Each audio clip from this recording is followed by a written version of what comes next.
Welcome everyone to Tales from the 90s, your retro time machine back to my favorite time period, the 90s. Now last week we were at the very end of the 90s. Next week I kind of got something that kind of goes along with that, randomly chosen of course. But this week we're in I've decided is probably my favorite year of the 90s, the 1996. We're going to October, so we're definitely going to be talking about some Halloween stuff. Anyway, October 1996, here we go. Viewer warning.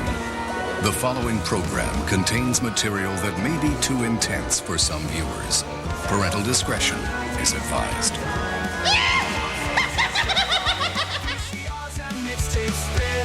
Where every tale begins.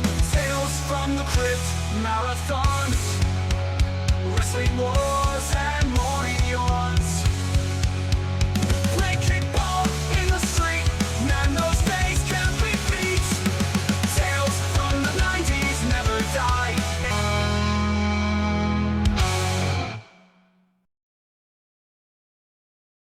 Yeah, last week was our Y2K edition. We're talking all about all that went on with that, the very end of the 90s, and I kind of went into the 2000s, just because I might not ever have a chance to talk about it on camera again. But anyway, I hope you guys have been enjoying the music I've been putting out. Windows Down, Nowhere Bounds out. Doing pretty well. Sold some CDs at wrestling. Gotten positive feedback. Even had a photo shoot yesterday. I'm all Mr. Fancy Pants now. No, but just trying to, get as much out of whatever I got left in my voice. I'm in my 40s. I'm not young, but it seems like I've just, the last few years I've gotten my voice to where I actually like the sound of it. A lot of people find that in their 20s, and if I'd have found that in my 20s, maybe I could have had a career. I don't know, but anyway, I'm having fun doing it. That's all I care about. I don't care whether I get 5 cents, $5, no sense. You're guys probably like, yeah, you always make no sense. But anyway, that's a fun little thing I'm doing. Definitely not affecting the podcast at all. My podcast is definitely one of my main focuses, just because I love doing it so much. It's not like, again, another thing that I'm not making a dime off of, but just I love it. I plan on doing this as long as I possibly can. Speaking of podcasts, my bonus episode will come out Saturday if you're watching this when it drops Wednesday. Anyway, it's March 14th, and it is top 80s and 90s kids movies ranked. And I have 3 categories. I have the sports kids movies categories, I have animated ones, and then one that's kind of like a catch-all. It's like comedy, action, adventure, a little bit of horror in there. And I'm keeping this towards the kids' movies, not just movies I watched as a kid. Like Ace Ventura really wasn't marketed towards kids. If you watch it, you'd find out why. So I didn't include that, in that, but I included stuff like, Power Rangers movie, Three Ninjas, Lion King, the Ernest movies, those type of things. Stuff that's made for kids and families more specifically. But anyway, I ranked those. I have, different numbers for those, and then I will do probably a top 5 of my all-time favorites, just of all genres. And it's nothing fancy. I'm not doing tons of research, this happened on the set. It's just me ranking my stuff, because if not, we'll be there for 24 hours. I ran in 24 hours in this intro. Sorry. But yeah, like I said, I hope you're checking out the music if you like it. Basically my music, I'm trying to make it sound like something that came out in the 90s.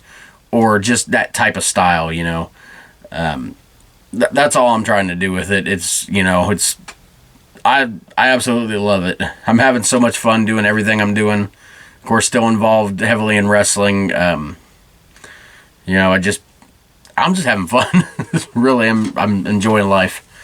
But let's get back to a time when, as a kid, there was parts of life I enjoyed and parts I didn't.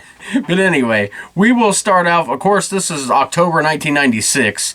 I was 12 at the time, and in my first year of 7th grade, because yes, I failed 7th grade. Almost failed it a third time, or a second time, I should say, if I hadn't gone to summer school my second year. But that's then. We're talking about now.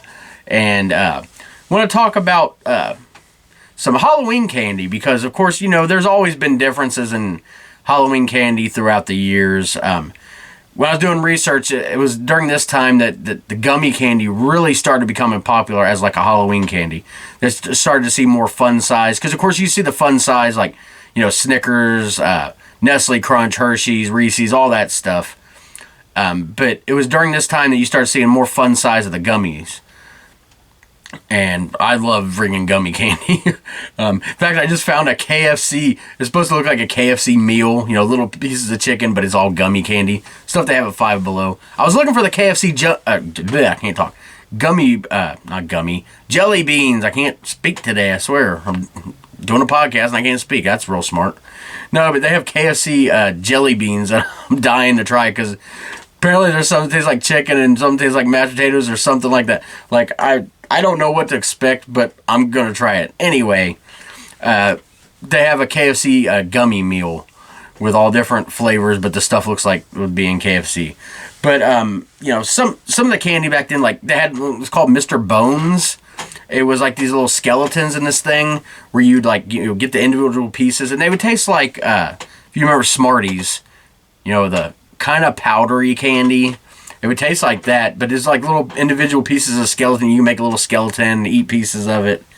Yeah, and like I said, the gummies were really big at the time. But of course, all the classics, you know, Hershey's, Reese's, the candy, I can't stand candy corn.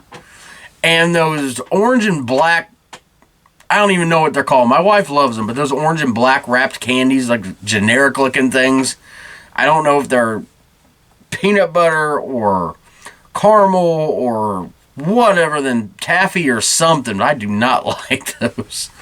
Of course, you know, it depended on where you trick-or-treated. If you went to your, like, where we live in Norwood, if we went throughout there, because there was different times, so I can't remember exactly in 96 where we were trick-or-treating. But if we were going through Norwood, you know, we would get the normal assortment of candy. And, of course, there would be the warnings. Don't eat apples because they got razors in them. And, you know, because I think that happened once. And, you know, that was the big panic. And then the other thing is they're going to be putting drugs in your candy. Like, as kids, you don't think about this. But, like, why would people, like, pay expensive money for their drugs that they use just to put it in Halloween candy that they're not even going to get to see the results of it? Like, unless they're, like, sick in the head and want to hurt people. People aren't putting the drugs in your Halloween candy. That being said, you should always check your kids' Halloween candy. I'm not saying don't do that. It's just, you know, and like I said, depending on where you went, it was the type of candy you got. You know, normally where we went in Norwood, it was, you know, fun size candy. Sometimes you get those big popcorn ball things. Something we had around us, I don't know if you guys have a Frisch's near you. A Frisch's Big Boy, whatever you want to call it, but it's a restaurant.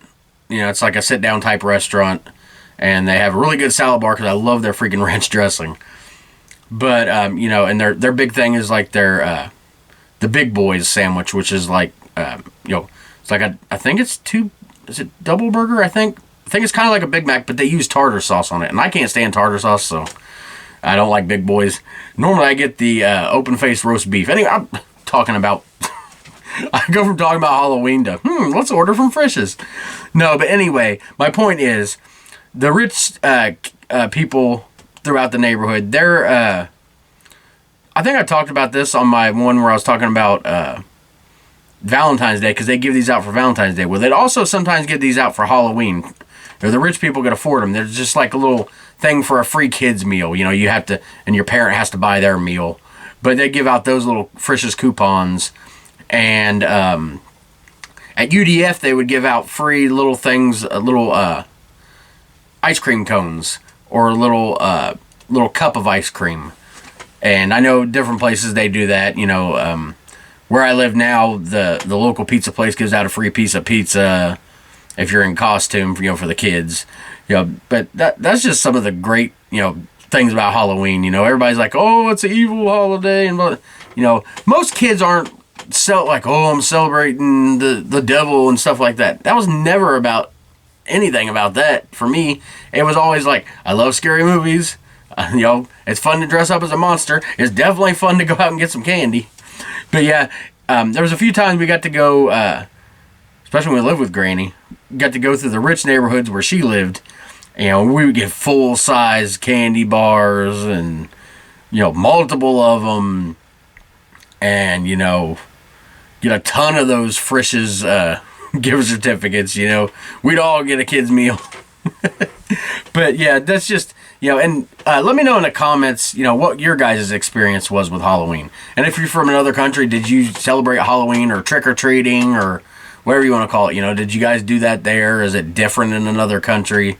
I know I got a lot of viewers in other countries, so I'm curious whether, trick-or-treating and Halloween is the same there, if it even exists where you're from, or different customs, It's always fun to learn about different places, I should start watching podcasts of people from other countries and their life experiences.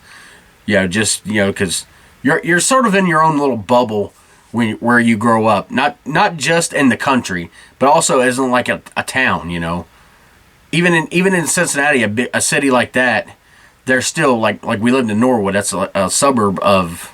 I say suburb. It wasn't like a rich neighborhood. It was just just a neighborhood of Cincinnati, and life in that part is definitely different than parts in other parts. Even like right next to us was Bond Hill. Complete different community, complete different culture and everything, So sometimes, sometimes you live in a bubble, even if you live next to things, But anyway, all that to say, I'd like to hear about everybody's experiences with Halloween, whether you're from here or not from here, or, maybe you've never even heard of trick-or-treating. I don't know. I don't know if that's just a mostly American thing or if that's, everywhere else. But anyway, want to talk about one of my favorite things, Tales from the Crypt. We've had a bunch of episodes in a row where there haven't been any episodes, either the series had ended, or it just wasn't, there was no new episodes that month. And the same goes with this month, but they were doing reruns on Fox. And these reruns, of course, Fox being a local network, local, but what is local to every town, but it's a network channel. So there you couldn't show none of the nudity, and you had to censor almost all the words. So, you got the edited versions of these things. And that's actually how I watched most of Tales from the Crypt. Believe it or not, as big of a fan I was, I didn't get to see many of the actual HBO run of the show. Just every once in a while we had cable and I actually got to check it out or seen it on a videotape or something. Most of my experience with it was these edited versions. So later on when I got the DVDs, I was surprised to find not only, the murder and all the nudity and stuff that comes with Tales from the Crypt, but just like sometimes there'd be like 10 minutes of the show cut out, because you also got to figure out, they got to format it for, TV time. TV time here is, for a half-hour show is 22 minutes and then, 8 minutes of commercials. Where an actual show might be anywhere from 27 to 30-something minutes. So, not only do they cut out the stuff they can't show on TV, but they got to fit it to time. So I'm watching some of these Tales from the Crypts, on DVD, and I'm like, I don't even remember that scene. That's pretty cool. And some of my favorite episodes. But anyway, it was airing on Fox on like Friday nights at first. It was a big deal. And then it kind of went to syndication, and it stayed on our local Fox. And we had our Saturday nights planned from like this time period, through 98, 99. The 10 o'clock news would be on. We didn't care about that. We were waiting for 11 o'clock, because 11 o'clock came Mad TV on Fox Saturday nights. Man, I love Mad TV. As much as I love Mad TV, I hate Saturday Night Live. I just never got any of the humor.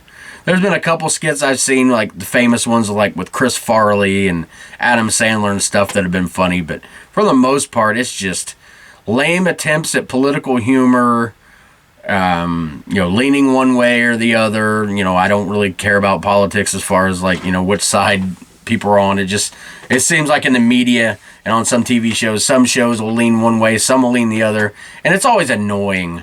It's like, quit trying to make your show political. It's, you can have political comedy if you're a comedy show, but it's almost like they're making a statement as more than a comedy. But anyway, that aside, Mad TV was just hilarious. Like the dumbest stuff.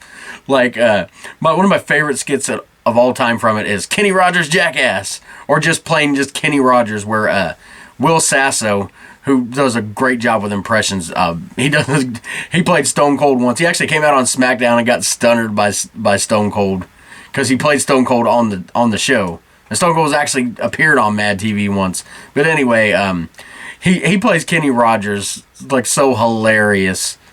And that's one of my favorite things. And the Lowered Expectations, which is like a parody of a dating service where they have people make these like bad, back in the mid 90s, it was all about the video dating. Then of course you didn't, by video I mean you literally make a VHS tape and give it to this company, and people go there or they send for the tapes and they watch it and decide who to date. I'm not talking about now where you're video chatting somebody on your phone or your computer. This is a lot of effort you had to put in and money you had to put into this to date back then. But anyway, this Lowered Expectations bit that they did on the show where they'd have like the worst people you wouldn't want to date. And another thing I love for the show was when they would do parodies of the CDs. You remember the old CD commercials in the 90s where they would make a compilation CDs of like the 18 rock hits, and like some of these I can hear these commercials going in my head, like the songs playing and the guy in the background like, whoa, all this music for this low price.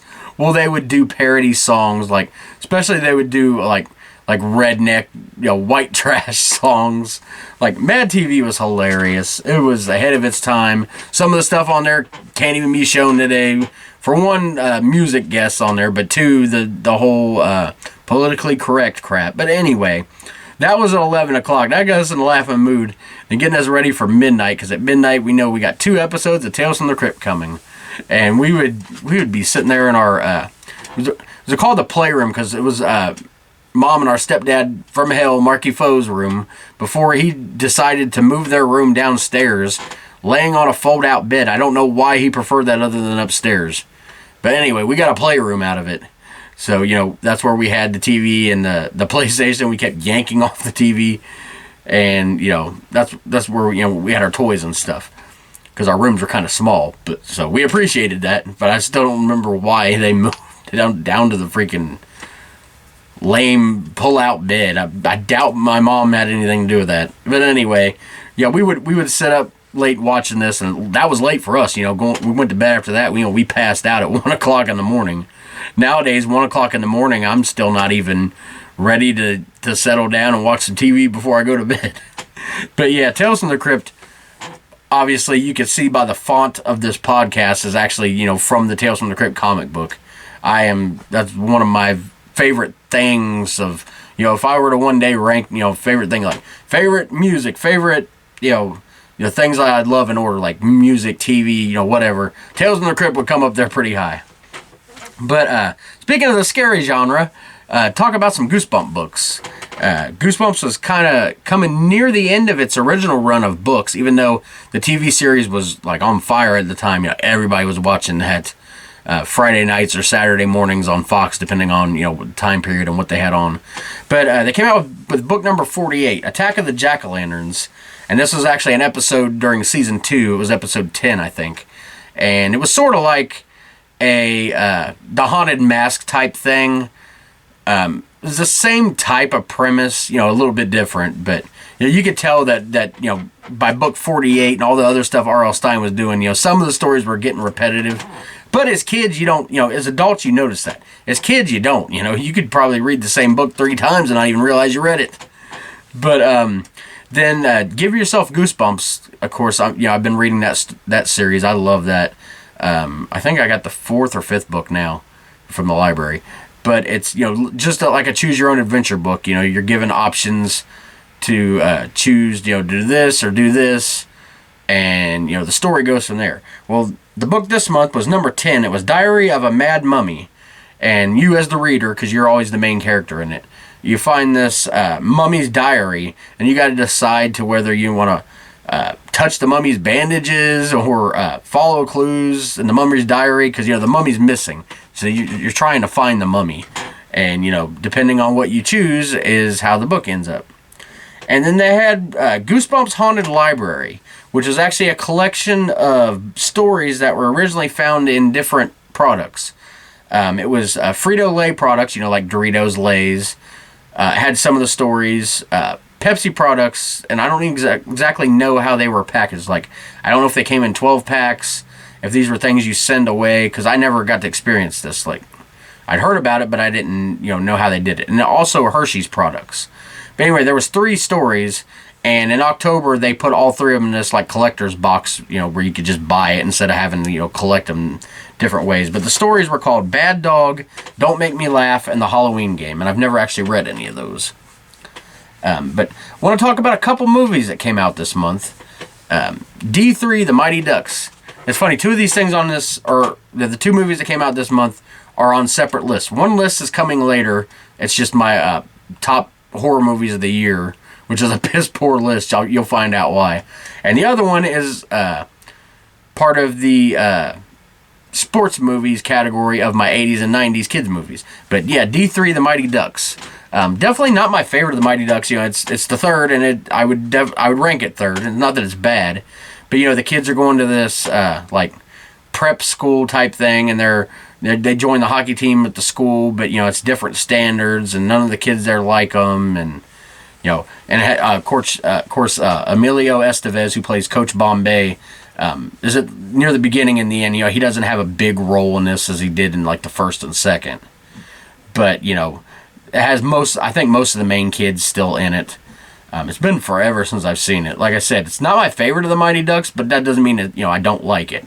I like all the Mighty Ducks movies.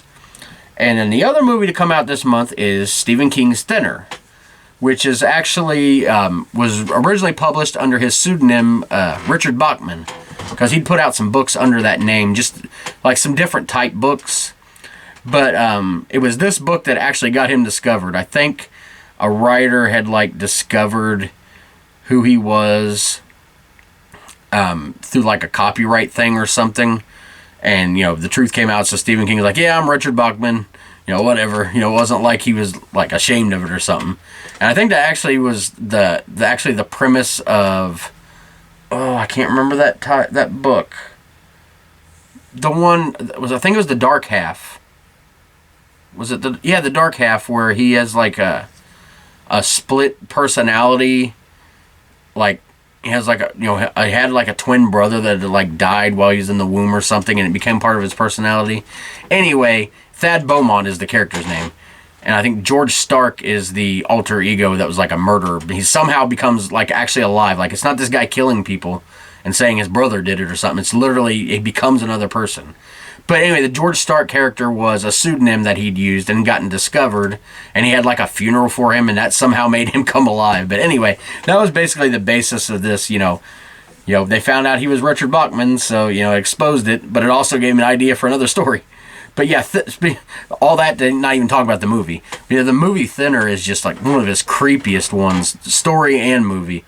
It's about this lawyer that. There's no delicate way to say it, but his wife is doing something to him in the car as they're going. I'll leave it at that. Try to keep it PG here on this. But he hits this gypsy woman and kills her. And he's a big shot lawyer in the town. He's the judge. He knows the judge and the police officer, and they all just basically conspire so he gets away with it. Well, anyway, he's a fat guy. And I definitely ain't got no room to talk there. But anyway, the woman's husband curses them, and there's different curses for different people. But for him, he touched his face and said thinner, and he starts losing weight. Of course, it's a good thing, but then he can't stop losing weight and becomes skin and bones, and just like a whole bunch of chaos ensues, and he ends up going out trying to kill all the gypsy people, calling it the curse of the white man from town, trying to get him to take the curse off, and then he does. He puts like it in this pie, and you have to feed it to somebody. Well, during all this, he was like sent away for his health, and he like ran away from the clinic because he knew what it was, but nobody, his wife didn't believe that he was cursed. This is just in your head. There was this friend that they had, a family friend they had, it was a doctor, and he thought that his wife was sleeping with him, but I don't think she actually was. He had a wife and a daughter. But, he gives the pie to him, I think. But he also, he sets the pie out. He gives it to his wife, to kill her. And it, like, instantly kills, like, all shriveled up and dead. But come to find out that had some. I can't remember exactly if the kid had some of the pie or he thought she did, but she didn't actually. I can't remember that exact detail. But anyway, he ends up finishing off the pie and killing himself, thinking he killed his daughter. Very depressing ending. But definitely a creepy story. And now I want to move on to Saturday morning cartoons. Haven't done a Saturday morning cartoons in a while. I'm, of course, still going to do the Nickelodeon lineup as well. So I can get my computer going here. Okay, there we go. And Saturday morning cartoons. This comes for the very first Saturday of October. It's October 5th. And we will check out and see what exactly is going on here with the Saturday morning cartoon lineup. We're going to start with ABC. We got Jungle Cubs. It was a new series started then. I'd never seen that. But I believe it, obviously it has something to do with, jungle animals. And I believe it was a cartoon. Like I said, I've never seen it before. But it says here it was a new series, so I guess it was its debut. Disney's Doug, which I didn't like as well as I liked Nickelodeon's Doug for different reasons. One being like the story, the writers just weren't as good as the original Doug writers. That's all I can really say. Speaking of the Mighty Ducks, we got the Mighty Ducks animated series, which is actually like ducks from outer space, not kids. Like, you're making a cartoon of the Mighty Ducks. What are you going to do? Have kids play hockey all the time? No, you're going to bring ducks from space to play hockey. Street Sharks, which is kind of like that version of it, but sharks playing in the street. The Bugs Bunny and Tweety Show, because you got to have Looney Tunes. I don't care what time period. Looney Tunes works any time period. I love that freaking Looney Tunes. Bone Chillers, which was kind of like a Goosebumps ripoff. And it didn't, go that far. And then I got Gargoyles. Love that cartoon. It was one of those dark Disney cartoons. Goliath was the main character, about the, just basically gargoyles that come alive at night and they save the city, but it's a darker tone, just sort of like Batman the Animated Series was on Fox. Definitely a darker cartoon for Disney, for sure. Then we got Flash Forward, which I never seen. Then we're going to move on to CBS. The Twisted Tales of Felix the Cat. I've never seen any of the Felix the Cat stuff. Sorry. If you're a fan of that, I've never seen any of that. The Lion King's Timon and Pumbaa. I only seen a couple episodes of this. It was a cartoon series, obviously based on The Lion King, but using Timon and Pumbaa, which are two of the most popular characters from the series. Focusing mostly on their adventures. Then we got The Mask, which was, of course, the Jim Carrey movie. Again, that's the one I didn't include in my kids' movies list because it's made more for adults, I believe. But, of course, we watched it as kids, but I mean, I watched Friday the 13th as a kid. I can't include that on a kid's list. But yeah, the Mask cartoon was just insane because it fit that character, a cartoony character, If you've seen The Mask, you know how Jim Carrey plays the character. Project Geeker? Never heard of that in my life. And then we got Ace Ventura Pet Detective. Again, another one that Jim Carrey plays like a cartoon character and works perfectly for a cartoon. Bailey Kipper's POV. Never heard of that one. Oh, here we go. Oh, a new series. How did I miss that? That this was the debut of it. Secrets of the Crypt Keeper's Haunted House. I was just talking about Crypt Keeper before. This was a game show where I wish there would have been more Crypt Keeper involvement. You can tell they were pre-recorded, little one-liners he would throw in, that were all recorded. You could tell the Crypt Keeper wasn't there. And it was supposed to be going through his haunted house and all these scary challenges. It was a kids show, kind of remind you Legends of the Hidden Temple or Guts or something like that. But especially Nick Arcade is another one it reminds me of because of using the green screen where it looks like there's lava and they're trying not to fall in it and all this stuff. But still, as a kid, this was the greatest thing ever. The Crypt Keeper's got a game show. Of course, you always wanted more Crypt Keeper in it, but, can't have him in the whole thing, sadly. And then we got Teenage Mutant Ninja Turtles. I believe this was their last year, so they're in their final season. That's one of the all-time classic cartoons. And, of course, spoiler alert, all three of the Turtles movies from the 90s are in my countdown. I know a lot of people. There's a lot of crap that gets given to the third Turtles movie where they go back and they like switch places, back in time in Japan. A lot of people are like, oh, blah, blah, blah. I don't know. I'd like the movie. It's third. Well, I'm giving away part of my list. It's third out of the 3 movies to me, but I still love that movie. And then we got Beakman's World, which is a science type show, sort of like a Mr. Wizard, which is my favorite, or a Bill Nye the Science Guy. Then we move over to Fox Kids. We got Sea Bear and Jamal. I never watched that. Same with Big Bad Beetleborgs. I think it was made by Saban, the Power Rangers group. And it was trying to be like another Power Rangers, but I just could never get into the Big Bad Beetleborgs. The Spooktacular New Adventures of Casper. I don't think I've seen that one. I've seen the original Casper cartoon from the 90s, but I don't think I've seen that one. Spider-Man, the animated series. I watched a couple episodes of that. Not the biggest fan of it, but, it's watchable for me. And then we got Goosebumps, episode of called You Can't Scare Me, a new episode. Like I said, Goosebumps was definitely hot at this time. It started as a Friday night thing, and then they put it on their Saturday mornings. Then we got Life with Louie.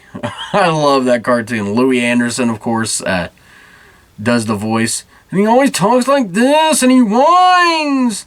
But me and Josh, the thing we always remember, I can't remember anything about the episode, other than he whines at his mom at one point. The cats licked the butter! I love freaking Louie Anderson. He was hilarious in anything he did. But never as more funny as he is in this cartoon. Then we got X-Men, the animated series. I watched that a lot, even though I could care less about superhero movies like these days. I watched X-Men, the animated series, all the time. And then The Tick, which I never really cared for. That annoyed me. Speaking of annoyed, let's go to NBC and their teen lineup that they don't give a crap about kids. I know I complain about this every time I talk about Saturday morning cartoons. But NBC only cared about kids then. Or about teenagers then. We got Saved by the Bell, the new class. Boring. I hated that. Love the original Saved by the Bell. Hang Time, a basketball show. Another Saved by the Bell, the new class. California Dreams, another teen show. And NBA Inside Stuff. I cared about any of that crap. Then we got the WB. We start off with the Sylvester and Tweety Mysteries. So, once again, another variation of Looney Tunes. We got an hour of Animaniacs, one of the best shows they ever had on WB, which actually started on Fox Kids. Yakko, Wacko, and Dot, the Warner Brothers and the sister, causing chaos. And of course, next is a show that was spun off of that, which used to be a segment on it, now has its own show, Pinky and the Brain. Love that one. I love Animaniacs more, but Pinky and the Brain was funny too. Then we got Superman, the animated series. I didn't watch many episodes of that. Road Rovers, never heard of that. Freakazoid, never heard of that one either. And Earthworm Jim, based on that old video game, but I've never watched the series. But that's our Saturday morning cartoons. Now we'll move into our Nickelodeon lineup. Again, this is a Saturday, and of course Nickelodeon, we start at midnight with Nick at Night. We got Bewitched, one of my wife's favorites. She was just watching that yesterday. I Dream of Jeannie, of course. Those two seem to go hand in hand, even though they're not, related. Dick Van Dyke Show, Bob Newhart Show, Happy Days, one of my favorites. The Munsters, another one of my favorites. It's always, the Munsters, the Addams Family, were grouped together, even though they weren't the same company. I wish there would have been a crossover. That would have been amazing. But Munsters was always my favorite over the Addams Family. I know a lot of people prefer the Addams Family to the Munsters, but I'm the other way around. And then we got Mary Tyler Moore Show, Rhoda, Taxi, Dick Van Dyke again, Bob Newhart again, Phyllis. Then at 6 we got Mr. Wizard's World. I was talking about him earlier. Just calm, nice old guy that teaches science, like get you ready for school, in the morning type. Of course, this is Saturday, but I mean, normally it was on during the week at 6 in the morning, or 7, depending on the time period. And I would always watch Mr. Wizard before school. We got Alvin the Chipmunks, the 80s and 90s series that had started on Saturday morning cartoons. Freaking love Alvin the Chipmunks. Oh, there we go. Nick Arcade. one of the greatest game shows of all time, kids or otherwise. Actually getting to play in the video games, that was just freaking amazing. Then we got Rocko's Modern Life. Great Nicktoon. That cartoon was crazy. Doug, and then followed by Rugrats, and those are two of the three original Nicktoons, and I'll talk about the third one later on if it don't come up in this for a special reason. But yeah, can't go wrong with Doug and Rugrats. The good Doug, not the Disney's Doug. Then we got Tiny Toon Adventures. A Looney Tunes offshoot, basically, but, not using the Looney Tune characters. They are in a couple episodes. Bugs Bunny and some of them are in a couple episodes. But mostly it's Buster and Babs Bunny and, all their chaos they go through. Then Muppet Babies. Sorry about a creaking wooden chair back here. We got Muppet Babies. I love that cartoon. Did not care for the remake, of course. That thing sucked. Beetlejuice, the animated series, which I actually liked, and I didn't like the Beetlejuice movie. I know that's a sacrilege because I'm a 90's kid. I didn't like Beetlejuice. Sorry. It didn't really interest me. Here's the other one I was going to talk about, and I'll talk about it later. But Ren and Stimpy, one of the three original Nicktoons. And like I said, I'll get into that a little bit later. And I'll tell you why then. Then we got Salute Your Shorts, which was a show aimed for like teens and preteens about kids going to summer camp and all the fun and chaos and mischief they get into. My Brother and Me, I never really watched. And then we got Looney Tunes on Nickelodeon. Yet again, Looney Tunes. What Would You Do? Hosted by Mark Summers. Was a variety / game show with like pies being thrown at people and just craziness. Like you think of Double Dare as just a straight game show, which was hosted by Mark Summers as well. Well, What Would You Do is more like a variety show. And speaking of that, we got Wild and Crazy Kids. Those two always seem to come on together. Wild and Crazy Kids I've described as being like field day, the last day of school when you go out and you play all those fun games and stuff out in the, the grass at school. And a game show, but there's really no like prizes on this. It's just big groups of kids playing for the three different hosts. And, they might keep score, but it's not like really official, that nobody wins prizes or anything. Then we got Wienerville, crazy show hosted by Mark Wiener, which as kids, of course, we ran with that. He said Wiener. Yeah, you can just imagine. And then, wait a minute, I didn't miss it. The Beetlejuice again threw me off. I was like, I missed something. No, Beetlejuice again. Then Legends of the Hidden Temple, followed by Global Guts. Man, this is an all-time lineup here. This is why I love 96. Of course, Legends of the Hidden Temple and Global Guts classic game shows. Hidden Temple where you learn all about different artifacts, and of course, they embellish some for the TV show. But you actually get to go through the temple and try to win the grand prize. With Global Guts, it's all about sports challenges, and at the very end, climbing the aggro crag. And of course, Global Guts is featuring kids from 3 different countries. It wouldn't always be someone from USA plus 2 other countries. Sometimes it would be all 3 foreign to us countries. I say foreign countries with, this being available for anybody to watch. Foreign country can mean anything. Foreign to me. I'm in the U.S. But definitely have to learn a lot about different cultures through Global Guts during what they call the spill your guts moments where, the kids would like give some facts about them and where they live. Then we got New Land of the Lost. It was a remake of a 70s show, which I didn't care for that, but I love this version. I believe it was started as a Saturday morning cartoon. Well, it wasn't a cartoon, but you know what I mean. During that time period. But then Nickelodeon got it on there, and that's where I first seen it was Nickelodeon. And just, I love it. The theme song is always in my head. Then we've got Ren and Stimpy again, Doug, Rocko's Modern Life, All Real Monsters, another Nicktoon. Sorry for the shaky camera. Every time I move the computer, it shakes. But All Real Monsters was basically Monsters Inc. ripped that off from Disney. Just point blank, they ripped it off. About the monsters going to school to learn to scare. Completely Disney ripped that off. Then we got Rugrats, and then at 8 o'clock we start with Snick. This is the Snick lineup I didn't... Yeah, except for one show, I did not like the Snick lineup. It's not my Snick lineup with the classics, Ren and Stimpy, Clarissa Explains It All. You could throw all that and Keenan and Kel in there, but definitely Are You Afraid of the Dark should be on there.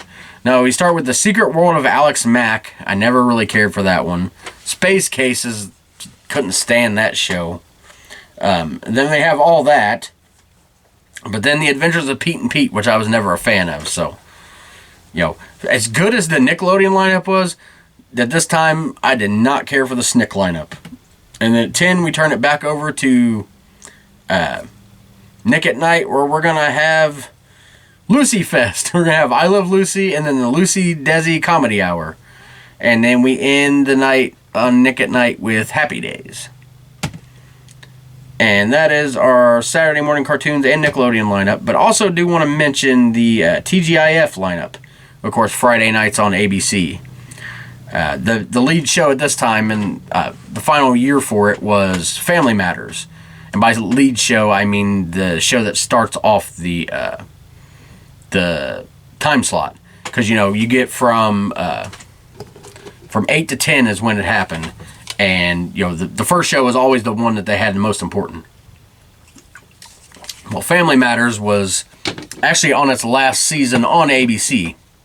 They actually had a final season next year, but they're on season 8. And the next year they would move to CBS. I don't know why.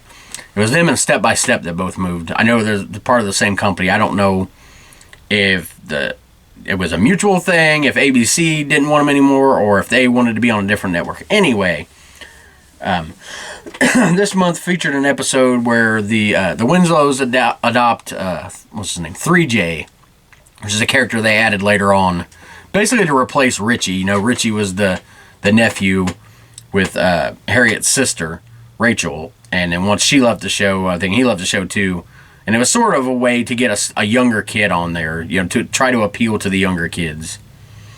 And there was also a Halloween episode, of course, being October, where basically just ripping off the ventriloquist dummy type thing from, most famously Goosebumps, Slappy, where there was like a dummy of Steve, and it was terrorizing the Winslows, and Steve had to kill the dummy.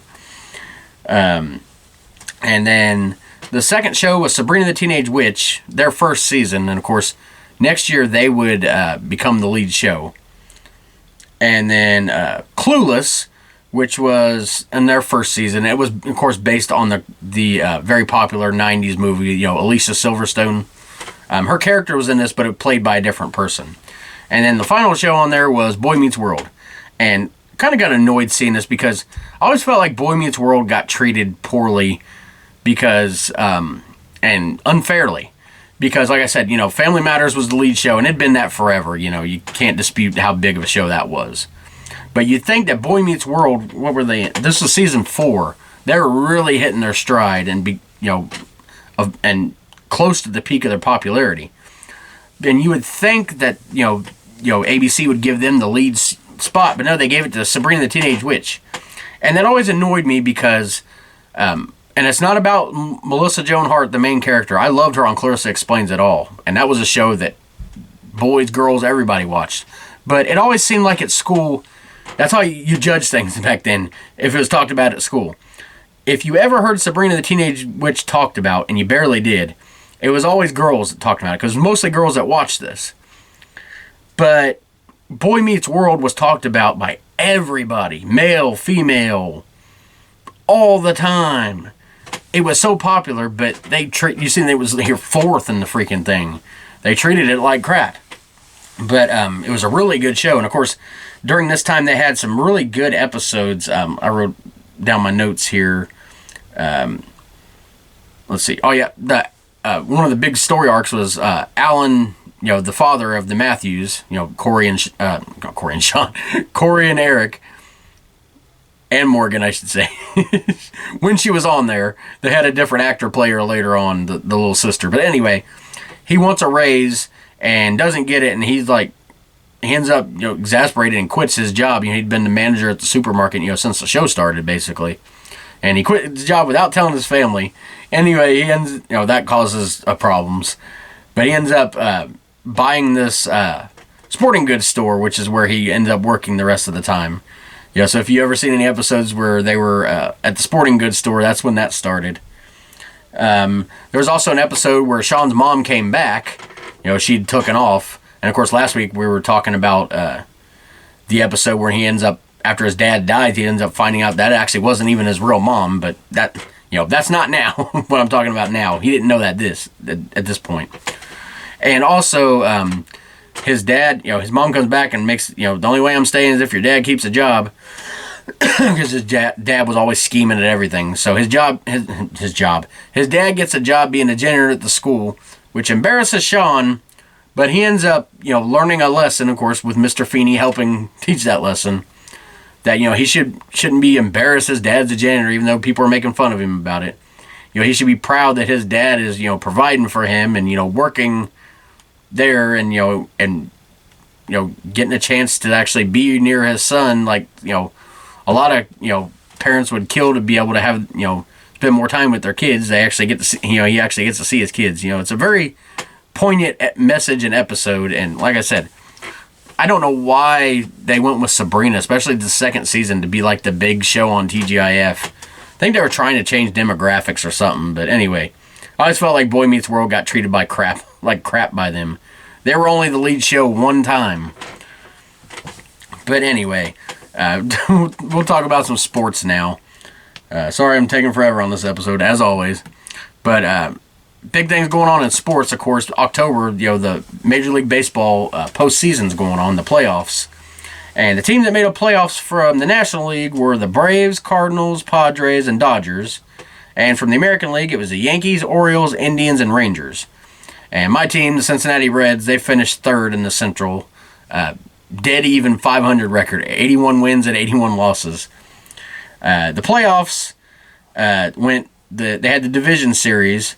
The Braves swept the Dodgers 3 games to none. Cardinals swept the Padres. Orioles beat the Indians 3-1, 3 games to 1. And then the Yankees beat the Rangers 3 games to 1. And then they move on to the League Championship Series, which determines who goes to the World Series. And in that, the Braves beat the Cardinals 4 games to 3, and the Yankees beat the Orioles 4 games to 3. And then in the World Series, the baseball championship, the Yankees end up beating the Braves to win the World Series 4 games to 2. And the World Series actually featured the final game that was played at the Atlanta Braves Stadium, which was Atlanta Fulton County Stadium. And because next year they were moving into Turner Field, which was the baseball stadium that was created for the Olympics. Of course, 96 was the Olympics in Atlanta. I can't wait to talk about that month because I have so much to talk about. I actually got to see the Olympic torch go by and got in trouble for going to see it because I was way past where I was supposed to be. I've been saving that story for that specific time period. It'll come soon. I'm pretty sure. But, they moved into that the next year, so that was a final game there. And then, of course, at the same time, the NFL season's going on. They just finished week number 9, basically 2 months into the season. And the leaders for the AFC were the Bills, Colts, Patriots, Steelers, and Broncos. And for the NFC, it was the Redskins, Packers, and 49ers. My team, the Cincinnati Bengals, of course, were 2-6, last in the AFC Central. And this was the year that the Packers beat the Patriots in the Super Bowl. But, of course, that would be, the end of January. This was also a couple of firsts here and lasts. It was the first season for the Baltimore Ravens because, the year before the Browns owner announced that they're moving from Cleveland to Baltimore. But there's such an outcry that the NFL decided that by 1999, which had actually happened in 99, Cleveland would be back as a franchise. The history and everything would stay with Cleveland, and basically Baltimore was like a new franchise. And that ended up happening. So this was actually the first season without the Cleveland Browns, which had been a staple in the NFL. And it was actually the last season for the Houston Oilers. Of course, they would move to Tennessee, become the Tennessee Oilers, and then eventually the Tennessee Titans. And then finally some NASCAR news. Being October, the month before the final month of the season. NASCAR's got a long season. They go from February to November. Easily the longest season in sports. for sports that have a season. Well, I just shook everything there. Anyway, Terry Labonte, driving the number 5 Kellogg Chevrolet, won the I always love the names of these races. UAW GM Quality 500 at Charlotte Motor Speedway. And of course, Terry Labonte went on to win the NASCAR championship, second of his career. Ricky Rudd, driving the number 10 Tide Ford Thunderbird, won the AC Delco 400 at Rockingham. And then Bobby Labonte, who drove the number 18 Interstate Batteries Pontiac, won the Duralube 500 at Phoenix. Oh, it just makes me laugh. All right, I want to continue talking about some TV here now. Couple things going on in the TV world. This was a pretty big one. Turner Broadcasting Systems, which was owned by Ted Turner, merged into Time Warner. Of course, Time Magazine. So, and of course, Warner Cable was actually the cable company, especially around where we were. I don't know. Stop! Dog's screaming. But yeah, we had Warner Cable, but then when they merged, it became Time Warner, which was cool because we got the digital cable then with like 80-something channels and actually an on-screen guide, which was revolutionary for the time. I don't remember when we got it. It was probably 97 by the time we got this. But yeah, I remember because you used to have to, if you wanted to see what was on, you either had to have a TV guide or a newspaper, would sometimes have the channels in it. They definitely have the local. Sometimes you get one with that would have the cable channels. But if not, you were watching that TV guide channel where it would scroll, and if you missed the channel you were looking for, you had to wait till it came back around. There you go, hitting stuff again. But the on-screen guide, you could go and look, and you can even look a couple days into the future and plan what was on. Like, it was like revolutionary for the time. But yeah, this merger ultimately ended up not being good for my favorite wrestling company at the time, WCW. Although during this time, they didn't feel any of that because, once all the corporate people started taking over and Ted Turner had less power, Ted Turner was the one who loved wrestling and kept it on his, wrestling was what helped build TBS into what was called the Superstation at the time. It allowed them to, create CNN and TNT, the viewers from that. But, once Turner wasn't in power, the people that were in power, basically, as much as WCW shot itself in the foot many times, the people at the Time Warner were just as bad. But at this time, nobody knew any of that. They just had the merger. And there was a debut of a couple shows. One was called Kablam, or also known as Cartoon Kablam. It had 4 seasons of 48 episodes, and it was actually the first show that was spun off of all that. I forgot that till I did the research, because I always think of Keenan and Kel was definitely spun off of all that. But I didn't realize Kablam was first, and it was spun off of that.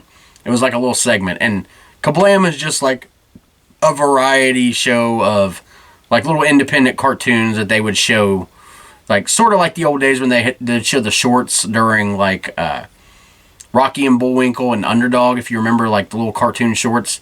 Sort of like a throwback to that, but it's like a whole video or a whole show hosted by, I think it was like a brother and sister or something.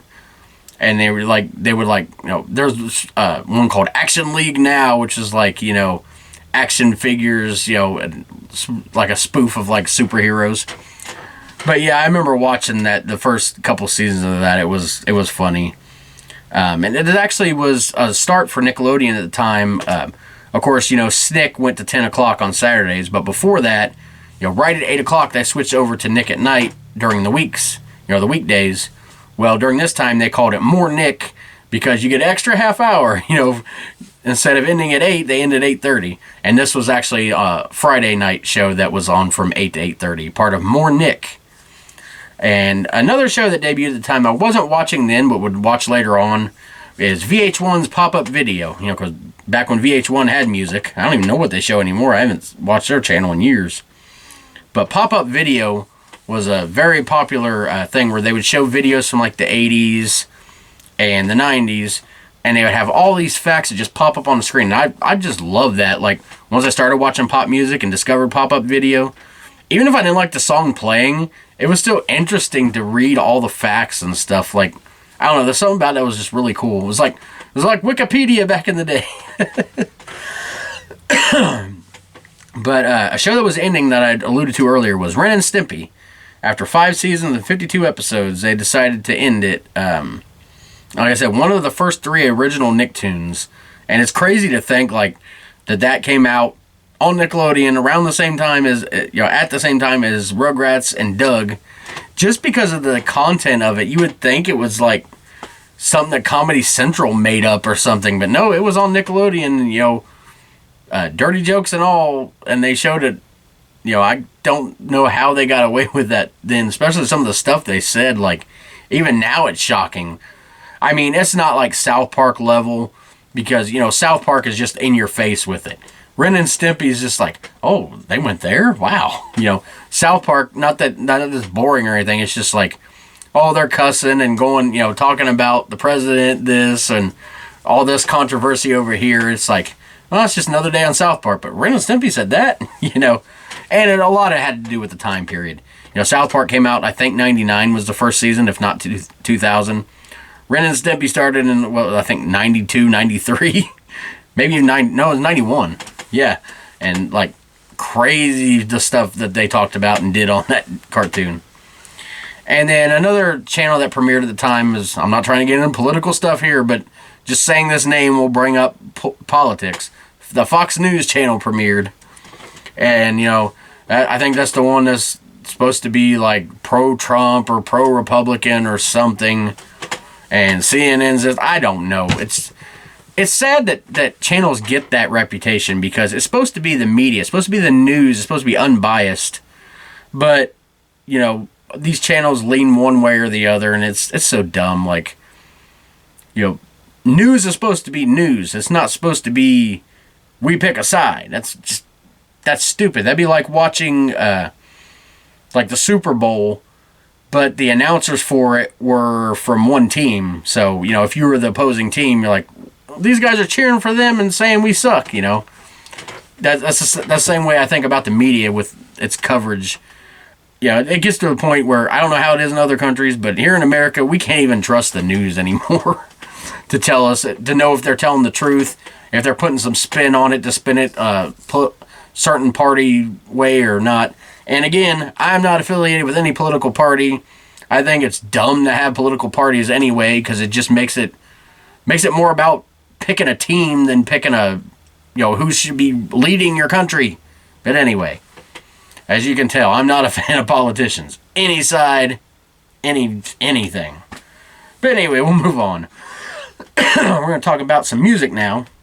Of course, I was not listening to pop music at the time, but I couldn't escape this freaking song.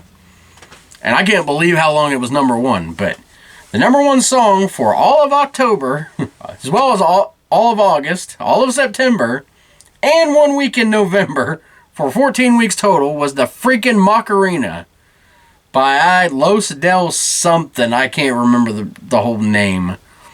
But that song was mostly about the freaking Macarena dance craze. Like, if you like to listen to this song, it's so stupid. Like, the woman singing has no talent. And they're like, she's like, the words she's saying don't even, my boyfriend, like, oh, it's like grating on your ears. But then like some old 90-year-old sounding guy, Macarena, whatever the hell he says. But, the whole, everybody knew that freaking dance in the 90s. That's how popular that song was, like, crazy.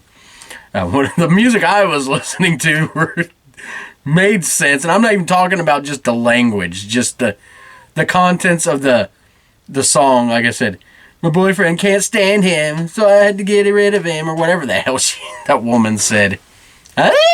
Screaming like an idiot. Anyway, I was listening to country music. Number 1 song was to start the month was Ty Herndon. Man, he is so underrated and not talked about these days. I love Ty Herndon. His voice is probably the one that I can like imitate the best, where I sound mostly like him when I sing. But his song "Living in a Moment," man, that was a big song. The video was on all the time on either TNN or CMT. And then number one for 2 weeks was Trisha Yearwood's "Believe Me, Baby, I Lied." And me and my brother remember that. Josh probably don't remember this if he watches this or listens to it. But there was a part in this, the video with just, people, dancing, randomly dancing. But there's one part when get past the bridge, and, there's, just instruments playing right before you get to the final chorus. But this guy just started, dancing like this. And whenever that would come on, we would watch and wait for that moment. And we would just start, me and Josh, and I think Travis too, would just start jumping around the living room like it was the crazy dance part. We were acting like such idiots, just waiting for this moment. And that was number one for 2 weeks. And Clint Black's "Like the Rain" was number one for the last week in October, and then 2 weeks in November for 3 weeks total.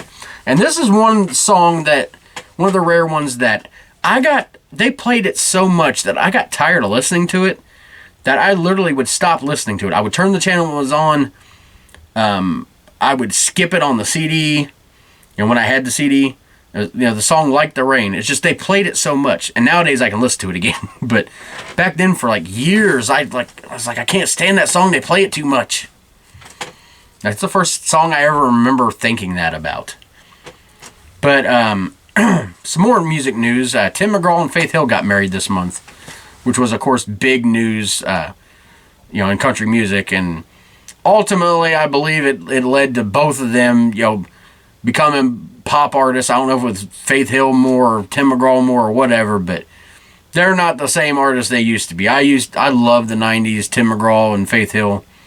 The 2000s was okay, but just the more time went, especially Tim McGraw trying to be a rapper now, and but he's balding, but trying to be like he's in his 20s.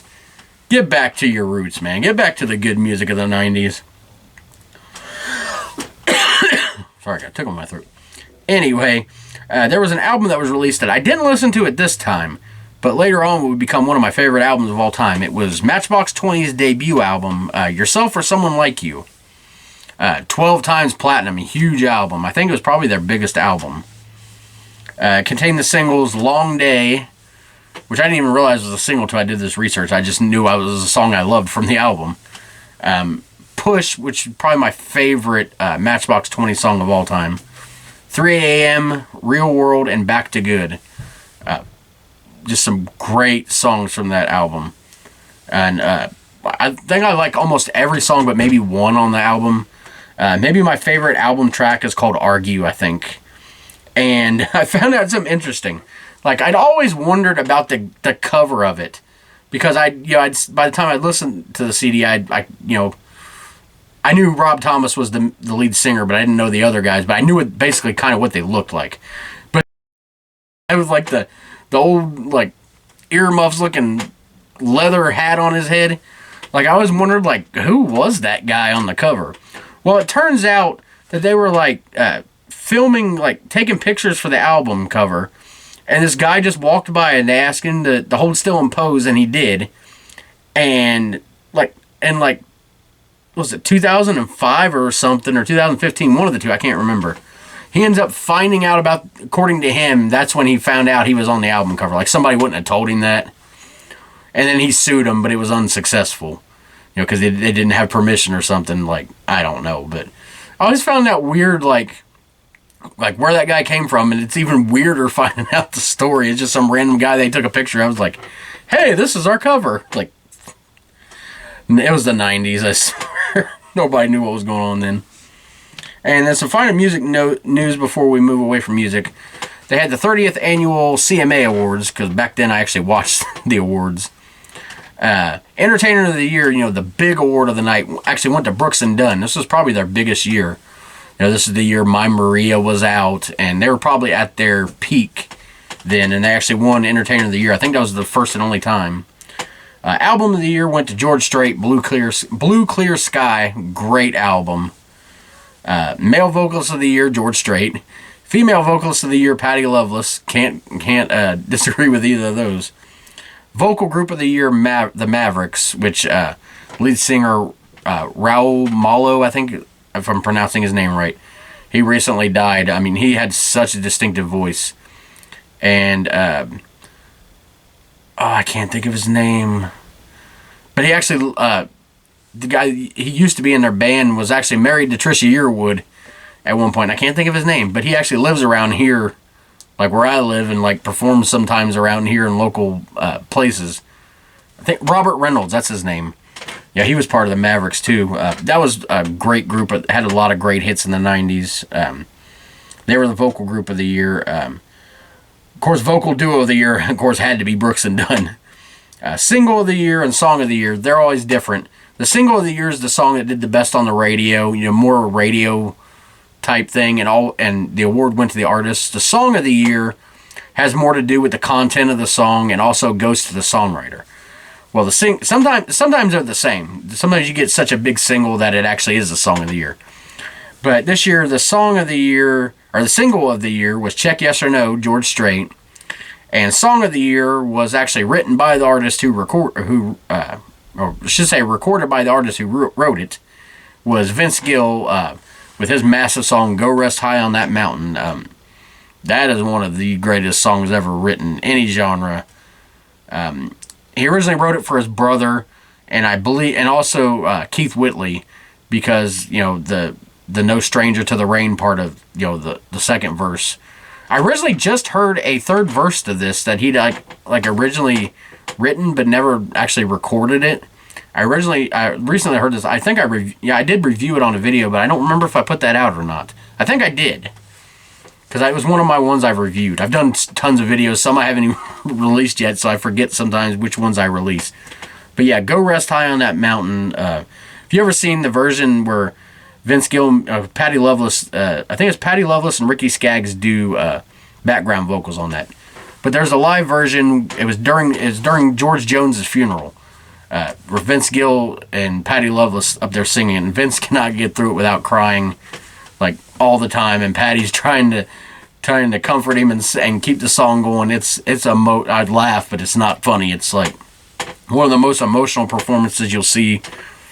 The real, just real raw emotion during a song, because he loved George Jones so much, and that song resonated, and just, go out of your way to check out that if you want to. Continue with the awards. The Horizon Award, which is for like the new artists. I always like to list all the ones that didn't win it and compare careers. The winner was Brian White, who had a pretty good run from the mid to late 90s, but he kind of faded out. But the other nominees were Terry Clark, which is, she had a career into the 2000s. Wade Hayes, he kind of, he was probably the least of everyone on the list. Not that he was bad, it's just he didn't have as many hits as the others. Leanne Rimes, of course, has continued to have a career, and she started at, I think, 14, blowing everybody out of the water with her voice, people thinking she was like 20s or 30s. And then the one that's last, but not like last in voting, just last on the list, was Shania Twain. So, yeah, Shania Twain didn't actually win the New Artist Award that year. But, of course, she by far probably had the biggest career out of everybody. There goes my dogs. Music Video of the Year. This one's funny and surprised me to find out it was Music Video of the Year, considering I don't think it ever played on the radio. But Junior Brown, My Wife Thinks You're Dead. This is a funny video. Like, it looked like old prison footage. Me and my brother Josh died. As we used to say back then, we laughed to the death. We died laughing at this video. You're wanted by the police, and my wife thinks you're dead. This song is so funny. Like, I don't think it ever was played on the radio, but it was Music Video of the Year because it was so creative.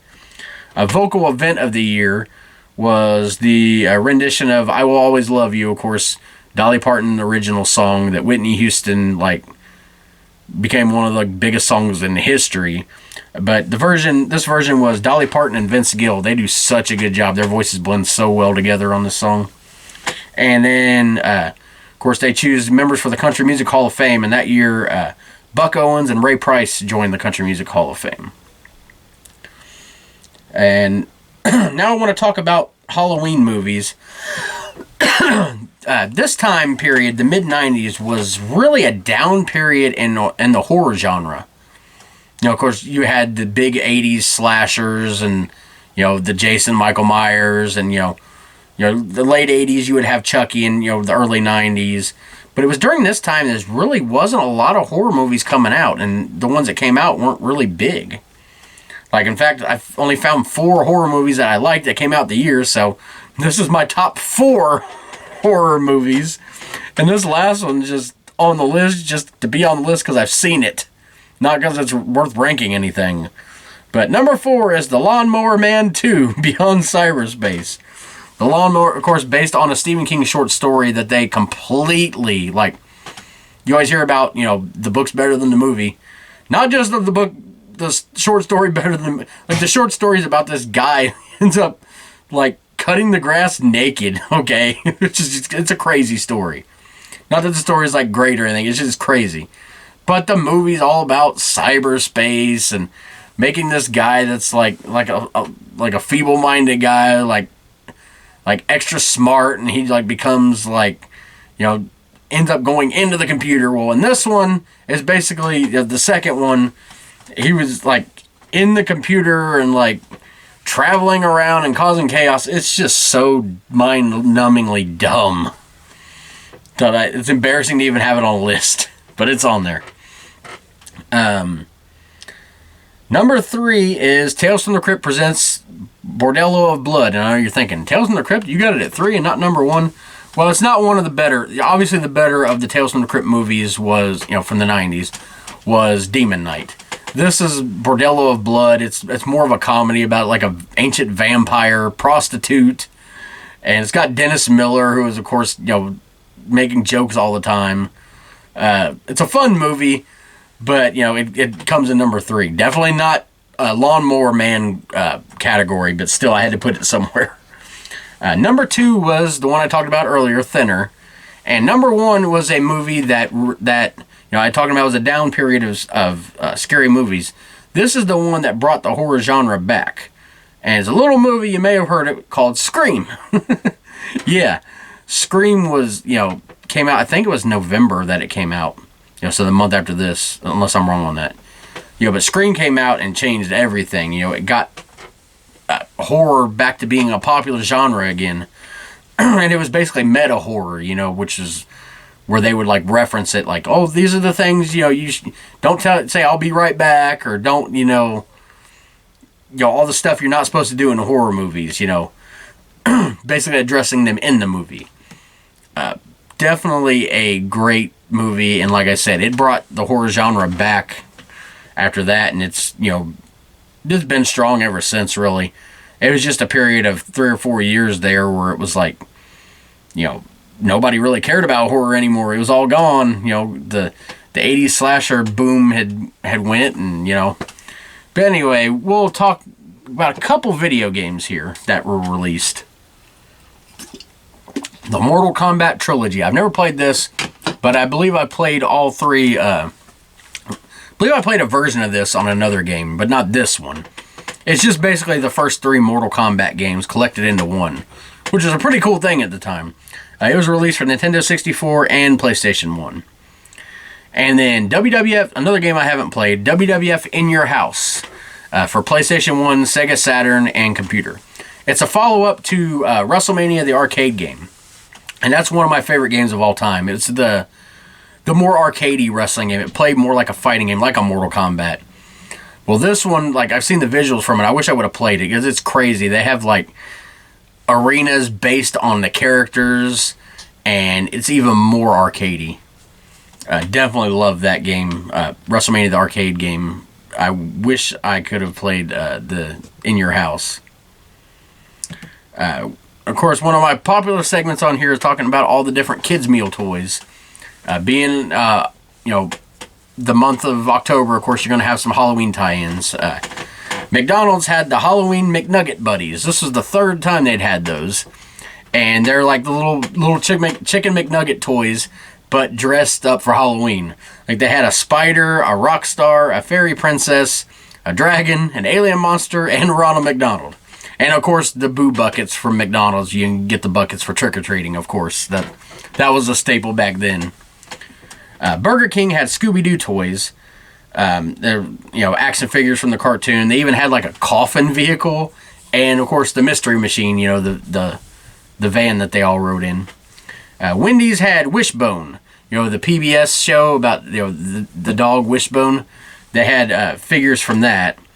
KFC had Garfield and Friends figures, like in little race cars.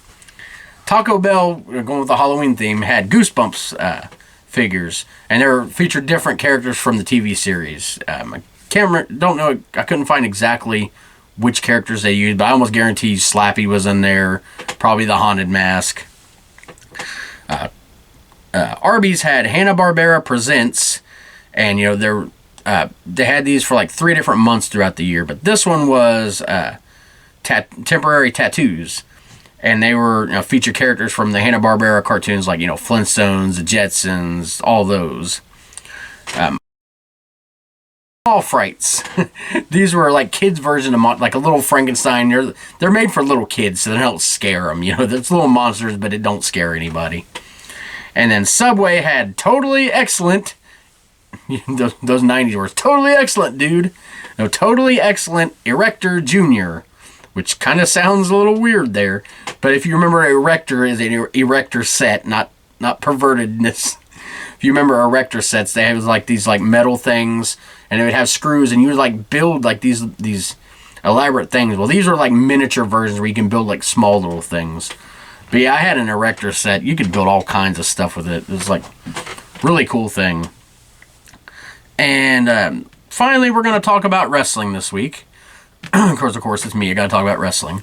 ECW had 2 events this month. Of course, this is before they had pay-per-view, so these were super cards that they had. They had ECW Ultimate Jeopardy, October 5th from the ECW Arena, and this is the second Ultimate Jeopardy event that they've had. And of course, this would air over 3 episodes of their syndicated and local show called Hardcore TV. The main event was an Ultimate Jeopardy match where all the participants had something to lose depending on the outcome.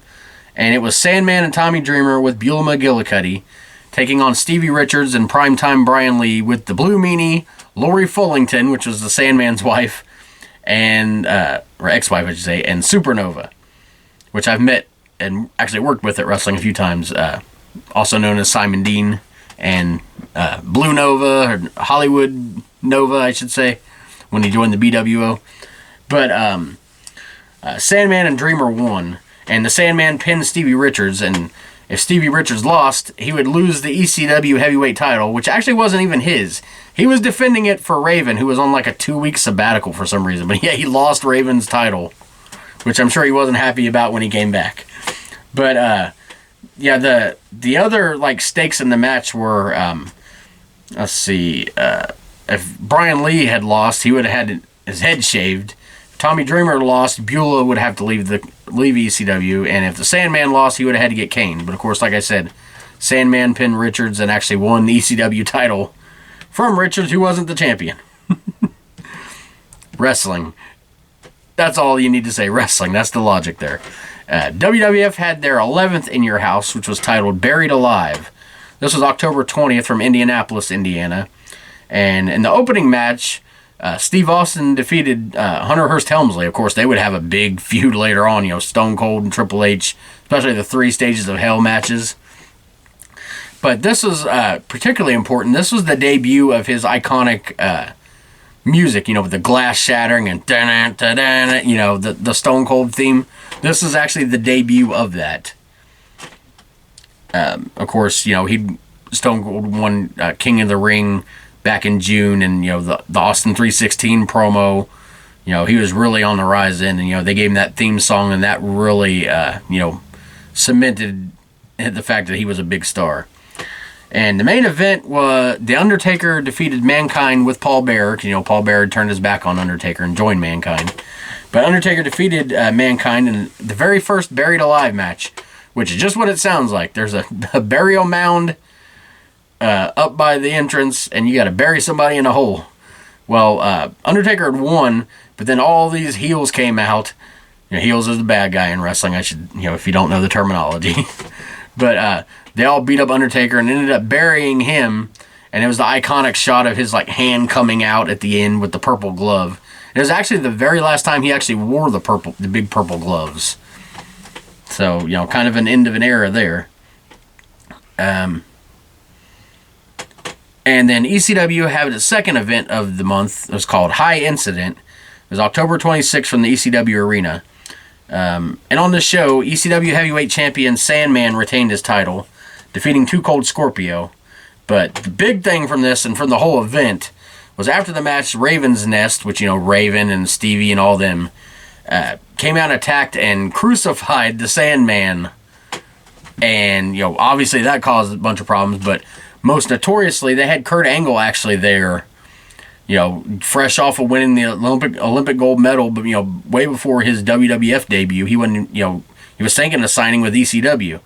But he's seen that, and being a Catholic, he's like, he left and he told Paul Heyman, he was like, it's like, if I'm on the same show as that, I'm suing you. So they took that off the show. They would show him at the beginning, but that was the end of their relationship until, they were both in the WWF. Yeah, but that basically ruined that.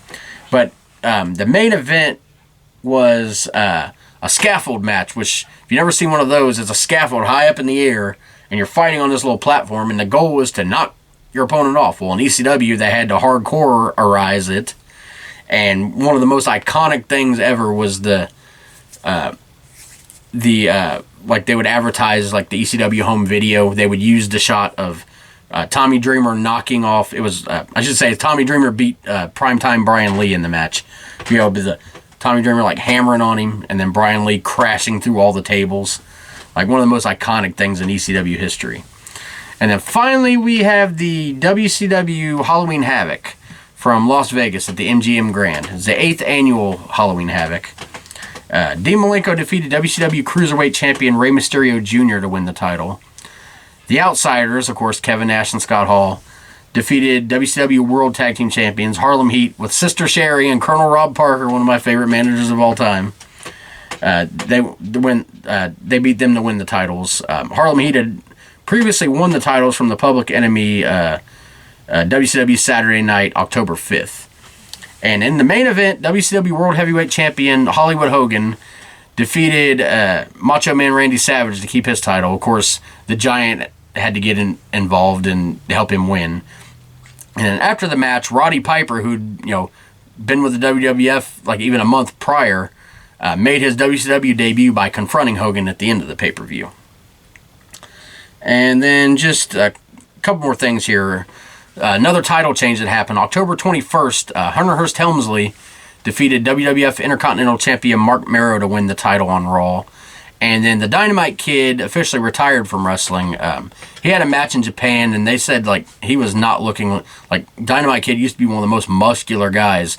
He was basically down to skin and bones, and actually had a seizure the next day at the airport after the match. So that ended up being his last match. Sad to see him go out that way, but years of all kinds of damage to his body. But on that good note, no, sorry. I should have picked a more positive thing to end with. I do want to thank you guys for joining me here. It's been a great time here talking about all these things from October of 96, all the different Halloween tie-ins. Next week, I alluded to last week being the last episode I could have done of the 90s. Next week, and this was randomly chosen, is the very first episode I could possibly ever do of the 90s. We're going all the way back to January of 1990. Like I said, the earliest possible episode I could do from the 90s. And this is our 7th trip through the 1990. And at the time, I was 6 years old and in kindergarten. Yeah, going back to January 1990. It was almost 89. Maybe I'll talk about some of the things that happened in the 80s. I ended up having a hernia surgery. I ended up almost blowing myself up with a gas stove. Talk about some of that stuff maybe next week, since I talked about some of the post-1999 stuff last week. But anyway, it's been a fun episode. Make sure you guys check out the bonus episode if you want to hear my thoughts about my favorite 80s and 90s kids movies. I'm sure you guys will have different ones because I'm always picking like a weird thing as number one that most people wouldn't expect. But anyway, make sure you check that out. Thank you guys for joining me, and we'll see you next time. And now, I predict the future. Next week, you'll be in the same time, same place, same station, for another hideous, hateful haul of horror.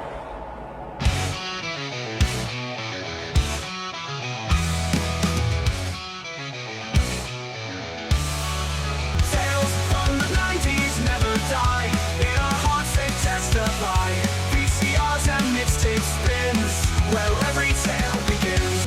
Tales from the crypt, marathons, wrestling wars and